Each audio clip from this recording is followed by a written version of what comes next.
नमस्कार। एम्स के social media में जो ज्ञान आपको अलग अलग विषयों पर, बीमारियों पर दे रहे हैं, उसमें नई कड़ी आज जोड़ दी है डॉक्टर गीता ने। आप असिस्टेंट प्रोफेसर हैं रेडियो डायग्नोसिस विभाग के, और बात है कैंसर की। डॉक्टर साहब, आपका धन्यवाद। स्तन जो कैंसर होता है, इसकी स्क्रीनिंग क्या होती है, कैसे की जाती है और किस एज में इसे करवाना चाहिए? धन्यवाद। आज का जो विषय है, जैसे ब्रेस्ट कैंसर स्क्रीनिंग पर हम चर्चा करेंगे। तो ब्रेस्ट कैंसर स्क्रीनिंग क्या होती है? ब्रेस्ट कैंसर स्क्रीनिंग होता है कि जब हम ब्रेस्ट कैंसर के लक्षण आने से पहले ही उसकी जांच करते हैं, उसकी जो शुरुआत वाली अवस्था है उसमें ही उसको डिटेक्ट करने के लिए, ताकि उसको हम अर्ली स्टेज में ट्रीट करें, जो कि अर्ली स्टेज में ट्रीट करने से पूरी तरह से ठीक हो सकता है। इस तरीके को ही हम ब्रेस्ट कैंसर स्क्रीनिंग कहते हैं। और ये करवाना इसलिए ज़रूरी है क्योंकि अर्ली स्टेज में जो ब्रेस्ट कैंसर का ट्रीटमेंट होता है वो पूरी तरह से कामयाब होता है और वो चीपर भी होता है। लेकिन एडवांस स्टेज तक पहुंचने के बाद ये ट्रीटमेंट एक तो कॉम्प्लिकेटेड हो जाता है, महंगा हो जाता है और इसका प्रोग्नोसिस भी अच्छा नहीं रहता है। तो इसलिए इसको अर्ली डायग्नोसिस के लिए जो हम जो तरीके यूज करते हैं उसको ब्रेस्ट कैंसर स्क्रीनिंग कहते हैं। डॉक्टर गीता, किस उम्र में जो है ना पेशेंट को आपके पास आ जाना चाहिए? इसमें ये है कि हमने पॉपुलेशन को दो मतलब ग्रुप्स में बांटा हुआ होता है। ये कहते हैं कि जैसे एक जनरल रिस्क ग्रुप वाली पॉपुलेशन है और एक है हाई रिस्क ग्रुप वाली पॉपुलेशन। जो जनरल रिस्क ग्रुप वाली पॉपुलेशन है उसमें बहुत सारी गाइडलाइंस है, लेकिन जो हम फॉलो करते हैं मोस्टली रेडियोलॉजी में वो है ACR गाइडलाइंस। उसके मुताबिक पेशेंट्स जनरल पॉपुलेशन वाले जो हैं 40 ईयर्स के बाद हम स्क्रीनिंग के लिए बुलाते हैं। 40 ईयर्स के बाद फीमेल्स को ईयरली मेमोग्राफी करवानी चाहिए और ये कंटिन्यू प्रोसेस होता है ईयरली अप टू 75 ईयर्स। उसके बाद अगर लाइफ एक्सपेक्टेंसी पेशेंट की अच्छी है जब तक, यानी 10 ईयर्स या फिर उसके बाद भी अगर पेशेंट की सेहत अच्छी रहती है तो उसको ईयरली हम करवाते रहते हैं। और दूसरा होता है high risk group. High risk group वाला वो ग्रुप होता है जिसमें कुछ फैमिली हिस्ट्री होती है, या उन पेशेंट्स के लिए जिनमें कुछ जीन्स की म्यूटेशन होती है। कुछ जीन्स जैसे हमें बचाते हैं, जैसे BRCA1 BRCA2 जीन्स होते हैं, तो वो हमें नॉर्मली बचाते हैं, लेकिन जब उनमें म्यूटेशंस हो जाती हैं तो उनको उन पेशेंट्स को फिर हाई रिस्क ग्रुप में लिया जाता है। तो उनकी स्क्रीनिंग पहले ही स्टार्ट कर देते हैं। उनकी स्क्रीनिंग 25 ईयर्स से ही शुरू कर देनी होती है और 25 ईयर्स से 30 ईयर्स, फिर 30 से 40, इस तरीके से हम इनको डिवाइड कर लेते हैं डिफरेंट ग्रुप्स में। तो उसकी हम नेक्स्ट चर्चा करेंगे। डॉक्टर गीता, ये जो मेमोग्राफी होती है जी, तो बहुत टेस्ट कभी होता है ना, बंदे को बहुत ज्यादा दर्द होती, कोई सुई लग जाती, कुछ होता है। इसमें मेमोग्राफी में कितना दर्द जो है पेशेंट को सहना पड़ता है? मैं बताना चाहूंगी कि जो ब्रेस्ट कैंसर स्क्रीनिंग के बहुत सारे मेथड्स होते हैं। तो जो मोस्ट इम्पॉर्टेंट मेथड है ब्रेस्ट कैंसर स्क्रीनिंग का वो है मेमोग्राफी। मेमोग्राफी क्या होता है? ये एक सिंपल एक्सरे मशीन एक मशीन होती है, एक्सरे मशीन। उसमें कुछ मतलब छानी हुई एक्सरे किरणें हम मतलब यूज़ करते हैं, जो लो डोज में ब्रेस्ट का एक्सरे लेते हैं। तो उससे हम ब्रेस्ट कैंसर के लिए जो मेमोग्राफी है वो कर लेते हैं। तो वो जो मेमोग्राम्स होते हैं हमारे पास, उनसे हमें पता चलता है कि ये नॉर्मल है या फिर इसमें कुछ रिस्क है, कोई लीजन आया हुआ है। तो इसमें क्या होता है, हम पेशेंट को बुलाते हैं। इसमें फास्टिंग आने की ज़रूरत नहीं होती है। जब पेशेंट को डेट दी जाती है, पेशेंट आता है हमारे पास और वहाँ पे हमारे पास मेमोग्राफी का एक कमरा होता है जिसमें कुछ फीमेल टेक्नोलॉजिस्ट्स होते हैं, स्किल्ड होते हैं वो, और पेशेंट को वहाँ पे चेंज करवाया जाता है हॉस्पिटल गाउन में। फिर उसको पोजीशनिंग की जाती है वहाँ पे मेमोग्राफी करने के लिए।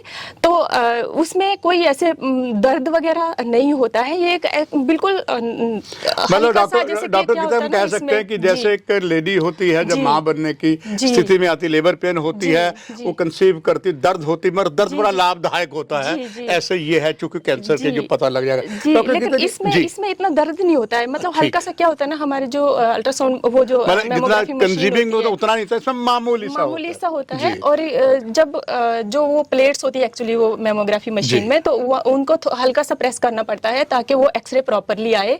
तो फिर ये प्रोसीजर केवल 5 से 10 मिनट में, मतलब इंक्लूडिंग पेशेंट की जो पोजीशनिंग होती है तो उसमें हो जाता है। और पेशेंट को घबराने की जरूरत नहीं है, बिल्कुल सिंपल प्रोसीजर है, उनको आके ये प्रोसीजर करवा लेना चाहिए। डॉक्टर गीता, ये बहुत मुझे जरूरी पूरा है। विश्वास है जो डॉक्टर गीता कुमारी जिसमें पेशेंट देख रहे हैं, दर्शक देख रहे हैं, वो ज़रूर ये भी जानना चाहेंगे कि इसमें जो मेमोग्राफी जिसकी होती है फीमेल में, अगर वो माँ है तो क्या मेमोग्राफी के बाद उसमें से अगर वो माँ है, क्या अपने बच्चे को ब्रेस्ट फीडिंग दे सकती है? जी, जो हम मेमोग्राफी जब करते हैं तो उसमें जो रेडिएशंस होती हैं उससे ऐसी कोई मतलब इन्फेक्शन या कोई ऐसे अफेक्टेड जो है, मतलब ऐसा अफेक्टेड नहीं होता है ब्रेस्ट टिश्यू।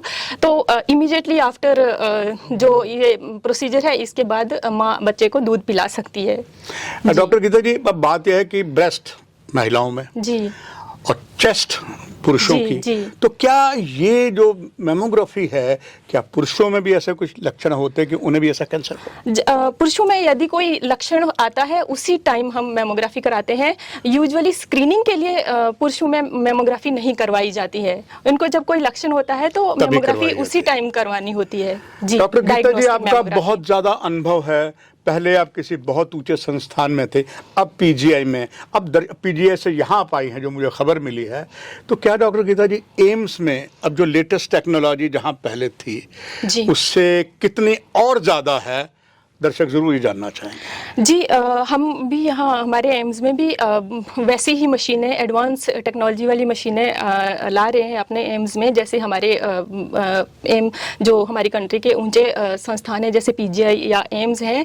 तो मैं और भी बताना चाहूँगी कि मेमोग्राफी के अलावा और भी स्क्रीनिंग मेथड्स होते हैं, जैसे एमआरआई होता है। तो एमआरआई के लिए स्पेशल इंडिकेशंस होती हैं। जैसे मेमोग्राफी में हमें पेशेंट को फास्टिंग ही बुलाते हैं, फास्टिंग नहीं बुलाते हैं, लेकिन एमआरआई के लिए हमें डाई के एमआरआई कराना पड़ता है। और ये हम जैसे जो हाई रिस्क ग्रुप वाले पेशेंट्स होते हैं उनमें हमें किसी सिचुएशन में एमआरआई करवाना पड़ता है। तो उसमें हम डाई देने के लिए पेशेंट को फास्टिंग बुलाते हैं। तो ये एमआरआई भी हमारे पास होता है, एमआरआई मेमोग्राफी जिसको कहते हैं। फिर हमारे पास अल्ट्रासाउंड भी एक मेथड होता है ब्रेस्ट कैंसर स्क्रीनिंग के लिए। जो अल्ट्रासाउंड होता है वो as a complementary method use करते हैं हम, या फिर जैसे जो हाई रिस्क ग्रुप वाली जो महिलाएं अर्ली स्टेज में स्क्रीनिंग के लिए आती हैं, या फिर जनरल पॉपुलेशन वाली महिलाएं भी जो स्क्रीनिंग के लिए आएंगी, तो उनके लिए हम अल्ट्रासाउंड भी यूज करते हैं as a complementary screening method. तो और कुछ क्लिनिकल मेथड्स हैं जैसे क्लिनिकल ब्रेस्ट एग्जामिनेशन, जिसमें महिला डॉक्टर के पास जाती हैं और डॉक्टर उनकी जांच करके बताते हैं कि उनको में कितना है, कोई लीजन या नहीं है। और फिर एक होता है सेल्फ ब्रेस्ट एग्जामिनेशन, उसमें हम महिलाओं को बताते हैं कि महीने 2 महीने में सेल्फ ब्रेस्ट एग्जामिनेशन करें, अपनी जांच खुद करें, ताकि अगर कोई लीजन उनको पता चलता है तो वो फिर डॉक्टर के पास जाके अपनी दोबारा जांच करवा सकते हैं और फर्दर आगे मैनेजमेंट डॉक्टर गीता जी, एम्स के लिए मैंने पूरा भरसक प्रयास किया कि जितनी बातें मैं लेकर दर्शकों को दूं आपके माध्यम से, आखिर में हो सकता है मुझसे बातें कुछ छूट गई हों, तो मैं चाहूँगा दर्शकों को एक आपका संदेश ब्रेस्ट कैंसर के लिए, मेमोग्राफी के लिए, सभी को।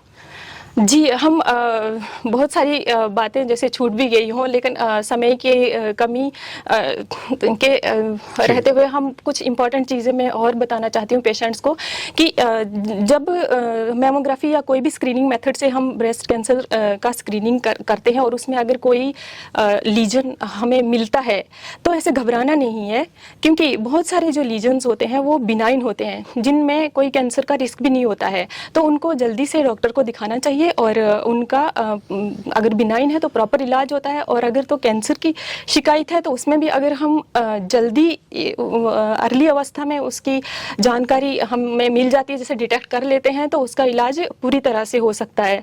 तो घबराना नहीं है। और जैसे मेमोग्राफी करवाने के लिए हर महिला को आगे आना चाहिए, जैसे कि 40 इयर्स के बाद हर महिला को मेमोग्राफी स्क्रीनिंग करवानी चाहिए।